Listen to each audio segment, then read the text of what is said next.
Dear viewers and my well-wishers, greetings with you bros. Let's introduce progressive tense. Progressive tense has two verbs.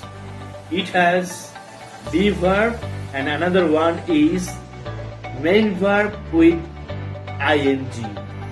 Progressive tense के तीन भागे भाग करा जाए. Present progressive tense, past progressive tense and future progressive tense. যদি B ভার্বটি present ফর্মে হয় অর্থাৎ am, is, are হয় এবং মেইন ভার্বের সাথে আইএনজি থাকে তবে সেন্টেন্সটি হবে present progressive tense. I am going to play football.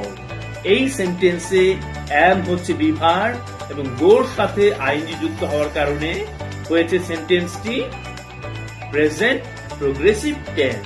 একইভাবে যদি সেন্টেন্সে বি ভার্বটি পাস্ট ফর্মে থাকে অর্থাৎ ওয়াজ ওয়্যার থাকে এবং মেইন ভার্বের সাথে আইএনজি যুক্ত হয় তবে সেন্টেন্সটি হবে past progressive tense. I was going there.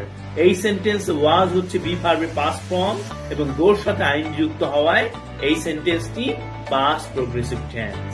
অন্যদিকে ফিউচার প্রোগ্রেসিভ টেন্স হচ্ছে প্রথমে শ্যাল বা উইল থাকবে তারপর আরেকটি ভার্ব থাকবে, সেই ভার্বটি হবে মেইন ভার্ব মানে বি ভার্বের মেইন ভার্ব বি এবং পরবর্তী যে ভার্বটি থাকবে সেটি হবে ভার্বের সাথে আইএনজি অর্থাৎ I will be going home.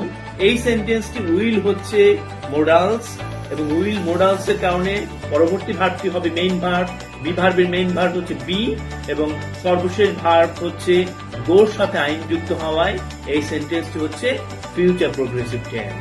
Viewers, তাহলে আমরা বলতে পারি যদি সেন্টেন্সে দুইটি ভার্ব থাকে, প্রথম ভার্বটি যদি হয় বি ভার্ব এবং দ্বিতীয় ভার্বটি হয় যদি মূল ভার্বের সাথে আইএনজি তাহলে সেই সেন্টেন্সটিকে আমরা প্রোগ্রেসিভ টেন্স বলতে পারি।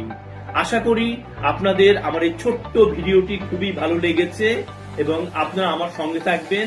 Thank you very much. Thank you for watching me.